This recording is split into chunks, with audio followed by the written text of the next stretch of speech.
We are all experiencing an unprecedented time in our lives right now. The level of uncertainty, anxiety, and fear can be overpowering as we learn to navigate in our new world, all doing our part, whether it be social distancing, staying home, and abiding by federal guidelines. There are so many on the front lines who are battling a war against an invisible enemy. Being on the front lines can place a person's physical and mental health in jeopardy. A team of professionals has come together and created a program called Resilient Minds on the Front Lines to bring tools, knowledge, skills, and instruction to assist in a time of need. This team is dedicated to helping those who help others. On today's webcast, our guest speakers are New Jersey police psychologist Dr. Louis Schlosser and retired Deputy Chief William Mazur. They discuss alcohol abuse in the first responder culture and how important it is to develop healthy coping skills and resiliency skills to navigate through the exposure to trauma in the emergency services field. Your hosts for today's webcast are Master Resiliency Instructor Michael Pellegrino and Dr. Michael Wiltsey, Burlington County Prosecutor's Office and licensed psychologist. Resilient Minds on the Front Lines was created to bring you 15 minutes of hope in a world turned upside down. The topics in our webcast are all meant to help those on the front lines and beyond help themselves and others. Today, New Jersey police psychologist Dr. Louis Schlosser and retired Atlantic City Deputy Chief William Mazur discuss alcohol abuse in the first responder culture. They look at coping skills and how we can have healthy and unhealthy ways of coping with trauma and the difficulties of the profession. But remember, there's never shame in asking for help, but rather it's a sign of strength and only a phone call away.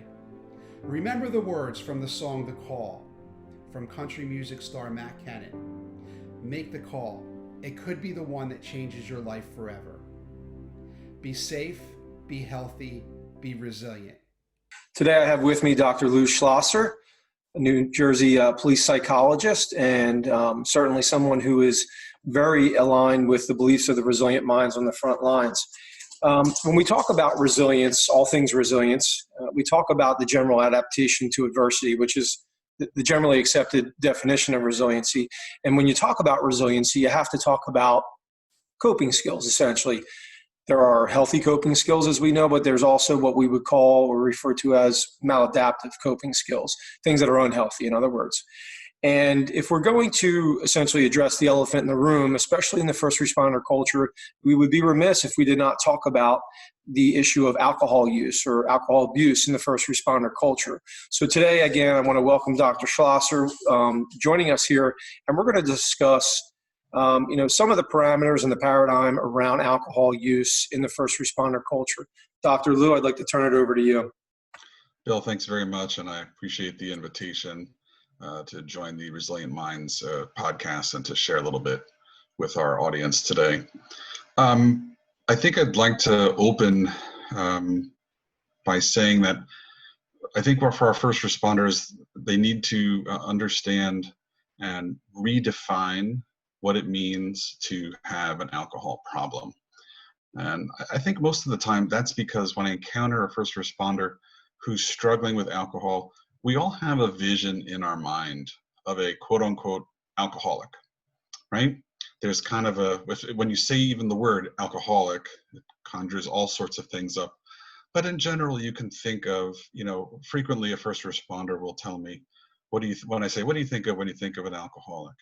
You think of someone who's unemployed, often not doing well in life, typically walking around with a bottle, in a brown bag, and someone who's generally not functioning in the world. And so I think really what we have to understand is that someone who has a problem with alcohol are not that as much as they could be doctors like me, or they could be police officers, or they could be teachers, or they could be lawyers.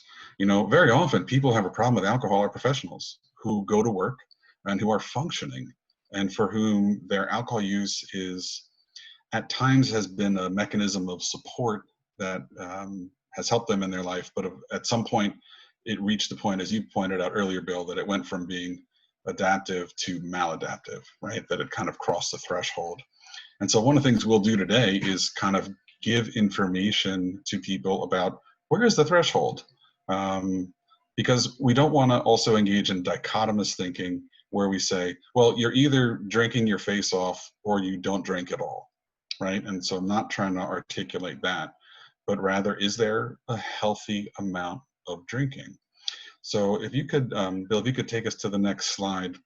Um, the data, by the way, all the data that I'm going to talk about today comes from the National Institute of Alcohol Abuse and Alcoholism, which is NIAAA. And so you can get a lot of it. They have a lot of really good information and fact sheets there if you're interested in where some of this data comes from. And so what psychologists and other mental health professionals worry about is what we call an alcohol use disorder. In the old version of the DSM, which is a Diagnostic and Statistical Manual of Mental Disorders, or as my friends know, I joke, the big book of what's wrong with you, right? So in the new version of the DSM, alcohol used to be in DSM-4, it was alcohol abuse and alcohol dependence. In DSM-5, we've just kind of moved to an alcohol use disorder, right? And so we've given you the definition here on the slide for those of you who have video. If you're just listening to our cast here, alcohol use disorder is a chronic relapsing brain disease characterized by an impaired ability to stop or control alcohol use despite adverse social, occupational, or health consequences. Okay, so there's your kind of textbook definition of it. It's important to understand that there are very much ranges of the disorder, and it can range from mild to severe. And there are a couple of things that I think are really important for people to understand. Perhaps the most important thing, you can recover from this. I think it's really important to understand that if you are listening to us thinking, I have a problem with alcohol, Bill and I want you to know, like, you can be helped. Like, this is definitely a treatable condition, and we definitely want you to raise your hand and ask for help, ask a friend, do something, and don't just continue down the path. And in making that assessment of how you're doing, it's important to understand a couple of things that might contribute to whether or not you might have the propensity to develop an alcohol use disorder. And one of them are genetics, right? And a lot of people understand that some things are hereditary or that you inherit it from family members. But research shows that the genetics are responsible, as you see here, for about half the risk for developing an alcohol use disorder. And which makes sense, because for anyone who's ever lived with someone who has an alcohol problem, especially if one or more of your parents did, the question becomes, if you developed an alcohol problem, would it be because you were your parents' child, or because you watched your parents drink and you learned that this is how you deal with stressful situations in your life, right? So it's hard to tease out heredity versus environment, or of course a combination of the two. So Bill, if we could keep moving forward, slide-wise. So now every time I meet with an officer for a fitness for duty, and substance abuse is the issue, I almost always find myself quoting these statistics.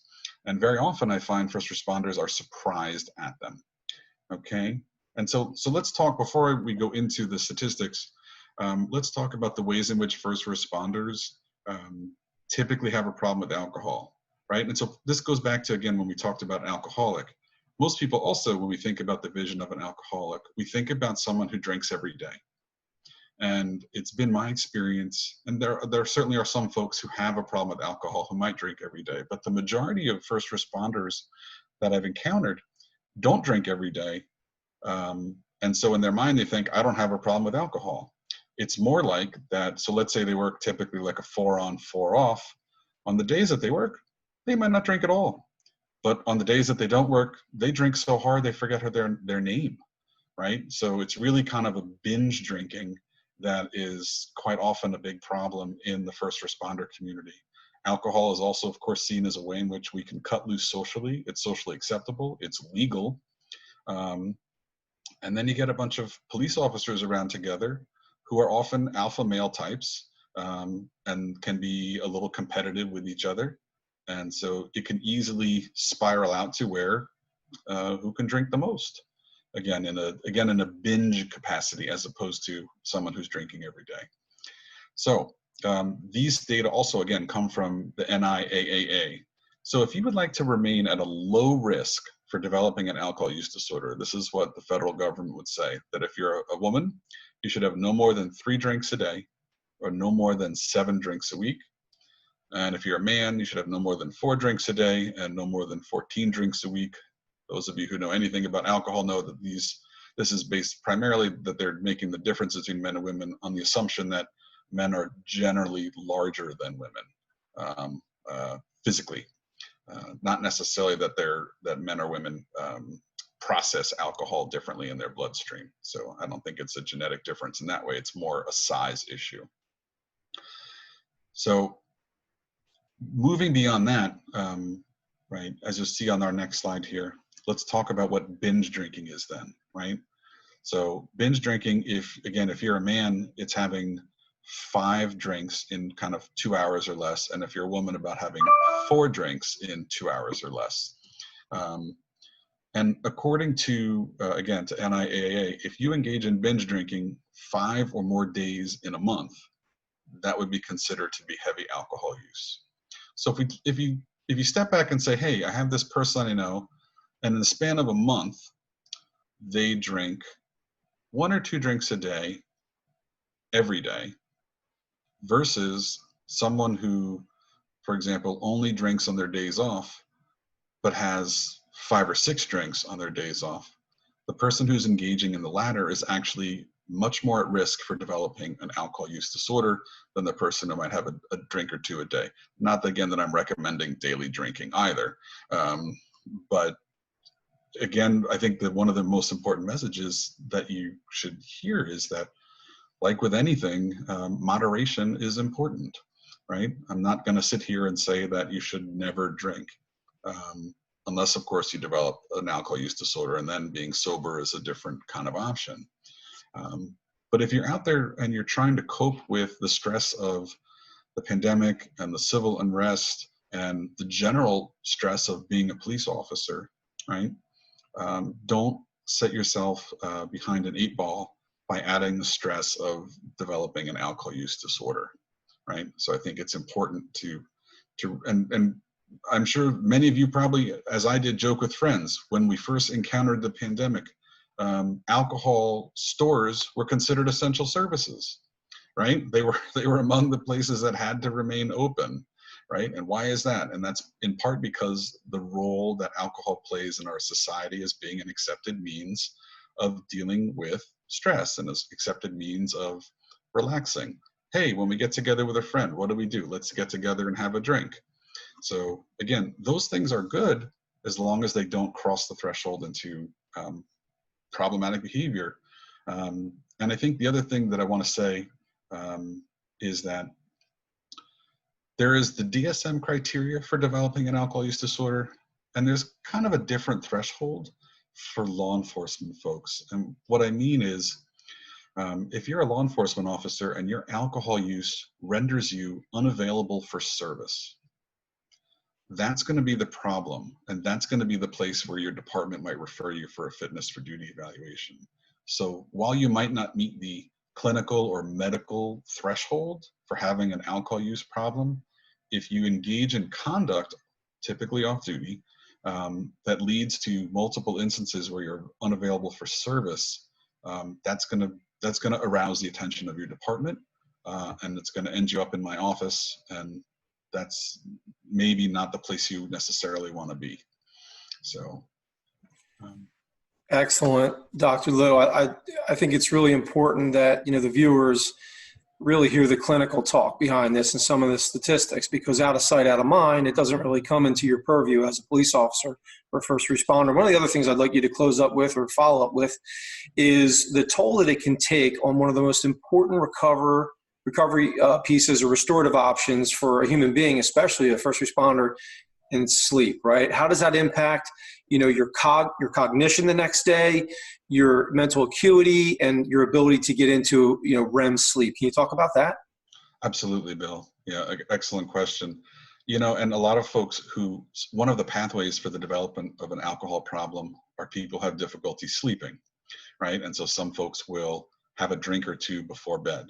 And what alcohol will do is, it will make you feel tired and it will help you fall asleep, but it doesn't help you fall into that deep REM sleep. Really what happens is you fall asleep and you'll probably wake up kind of a couple hours later, So you're definitely not refreshed. You're definitely not restored, because without getting into that deep REM sleep, that's of course why that's the idea of a hangover, of course, for folks is like, why are you sluggish the next day? Why are you have a headache? You have low energy. You still might be nauseated depending upon how much you drink. Because in addition to whatever alcohol's done to your body, you haven't given it the proper rest. You haven't allowed your body, you haven't had that rest, which is, as you said, Bill, restorative and really critical for resilience, is getting really good sleep. And of course, if you're a first responder out in the field, the last thing we want is for you to be in a position where your safety is compromised, where because of not being fully rested, being hungover, God forbid you're in a use of force or worse, and you're not at your best, you could get hurt, and we don't want that, or other people could get hurt. And so it really is a safety issue.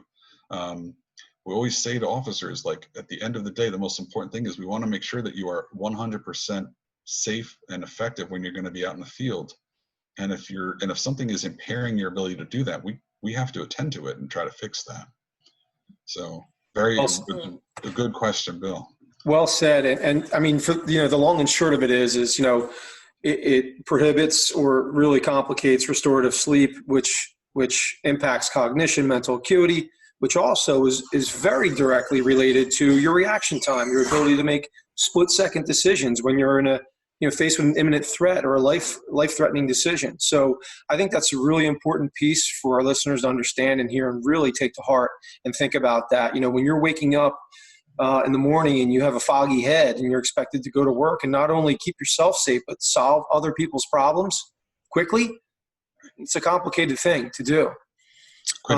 Quickly and well, and of course, in a way that when some jerk-offs come after the fact and try to judge you based on what you did, taking a look at things and judge you based on what you did. Mm-hmm. Oh, why did you do that, sir? Why did you do that, ma'am? Right?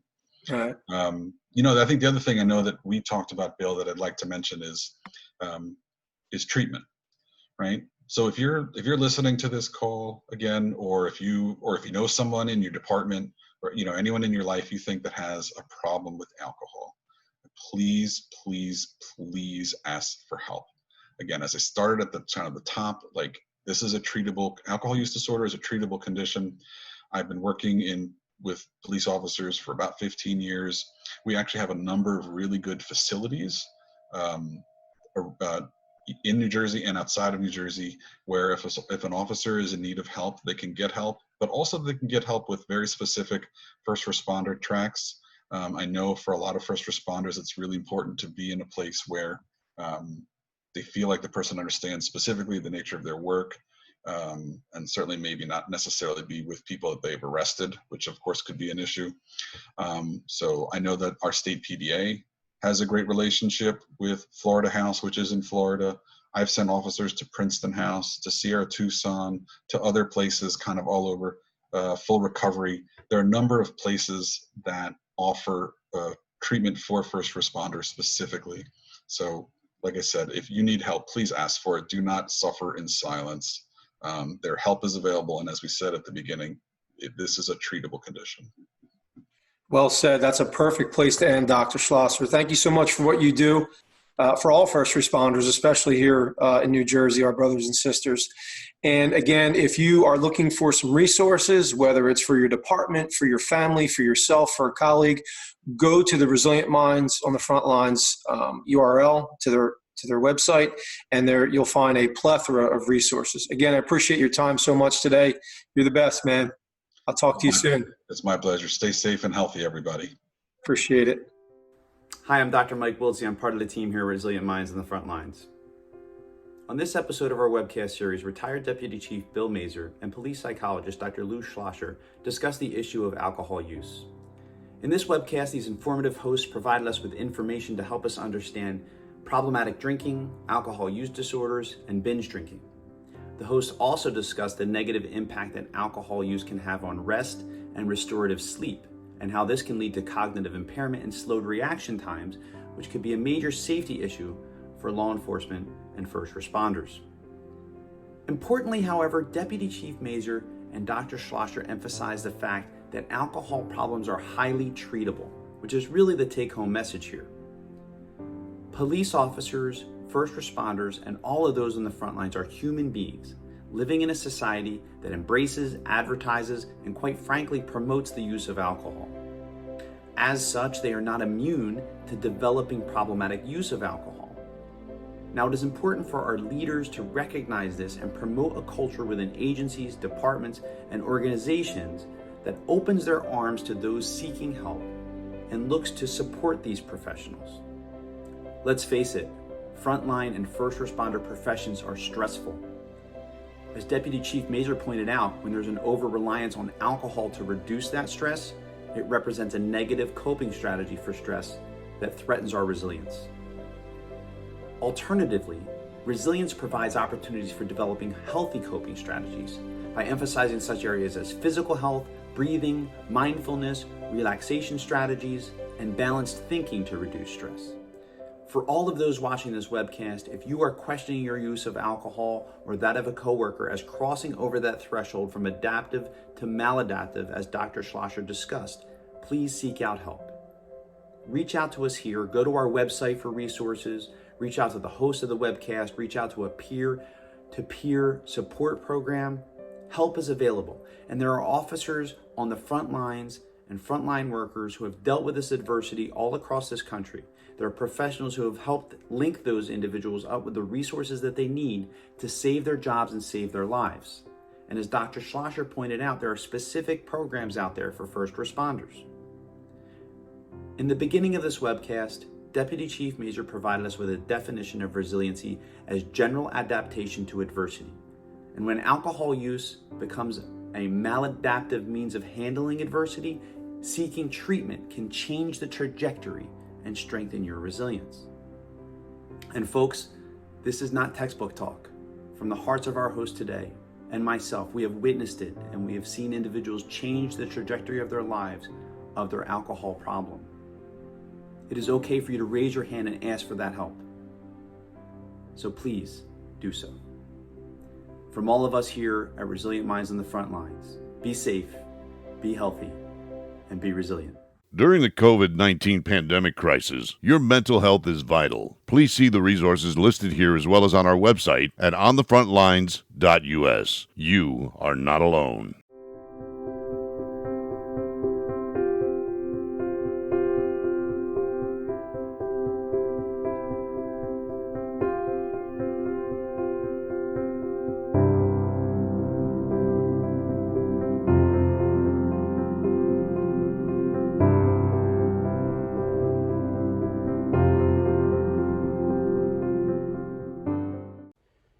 As you can see, the team we have assembled for Resilient Minds on the Front Lines is impressive. Experts from various fields will be contributing to each program. In addition, we believe music is medicine. A good friend, Matt Kennan, country music singer and songwriter, wrote a very moving song a few years ago named The Call. Matt believes strongly in Resilient Minds on the Front Lines and has given us permission to include his incredible video in this program. The message is, no matter how hard life may seem, there is always hope, and making one phone call can drastically change a life forever. Thank you for joining us. We are here to help those on the front lines help themselves and others. For more information, you can visit us online at onthefrontlines.us. We will continue to bring you 15 minutes of hope in a world turned upside down. Thank you.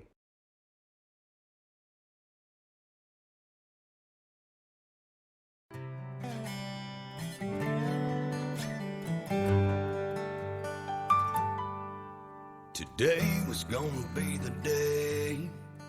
He'd already wrote the note and parked that Chevrolet at the end of that dead-end road. Had his finger on the trigger, just about to end everything. He was taking one last long breath when he heard his cell phone ring. And his best friend said, "Man, where you been? We're heading down to the lake this weekend. Buddy, I swear it won't be the same if you ain't there. And I told that girl that you liked so much, you were coming along and her eyes lit up. I better let you go. Man, I really hope I didn't catch you in the middle of anything. He said you kinda did, but I don't mind at all. I'm glad you called.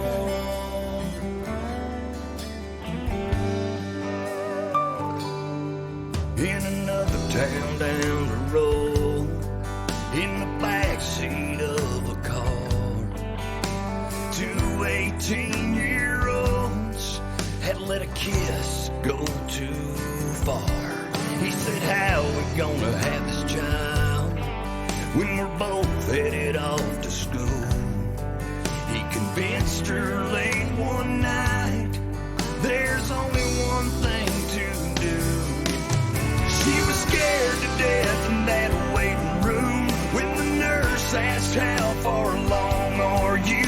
She said 5 weeks, and just about then her phone lit up and his call came in saying, baby, I was wrong about everything. I've already bought you a diamond ring. We're gonna start a life. Would you be my wife? Boy or girl, pink or blue, yeah, either way. All she could say as she felt those teardrops fall, I'm so glad you called.